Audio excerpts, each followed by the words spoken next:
Hi viewers, welcome to మన దాబా కథలు. ఈ డ్రై ఫ్రూట్స్ అన్నీ చూసి ఇదేదో డ్రై ఫ్రూట్ లడ్డు అనుకుంటున్నారా?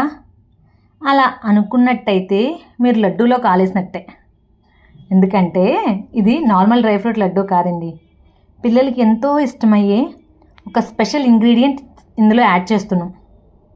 ఆ స్పెషల్ ఇంగ్రీడియంట్ యాడ్ చేయడం వల్ల దీని రుచి మరింత పెరిగింది. అలాగే పిల్లలకి చాలా బాగా నచ్చింది. పిల్లలు ఒక లడ్డూతో కాకుండా 2-3 లడ్డూలు లాగిస్తున్నారు ఈజీగా. ఒక్కసారి ఇలా మీరు ట్రై చేసి చూడండి. దీని ఫుల్ లెంత్ వీడియో మన ఛానల్ మన దాబా కథల్లో ఆల్రెడీ ఉంది. చూడకపోతే ఒకసారి చూడండి. నేను ఆ లింక్ డిస్క్రిప్షన్ బాక్స్లో ఇస్తున్నా. ఇలా మీకు నచ్చిన సైజులో చేసుకొని ఉంచితే చక్కా పిల్లలు లాగించేస్తారు లడ్డూల్ని. ఇటువంటి రెసిపీస్ని చూస్తేనే ఖచ్చితంగా అనాలనిపిస్తుంది. ఏమని? టేస్ట్కి టేస్ట్, హెల్త్కి హెల్త్ అని.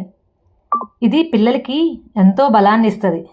కాబట్టి వాళ్ళకి నచ్చే విధంగా కూడా మనం చిన్న చిన్న మార్పులతో ఇలాంటి బలమైన ఫుడ్ పెట్టచ్చు. Thank you for watching. Please like, share and subscribe. Thank you.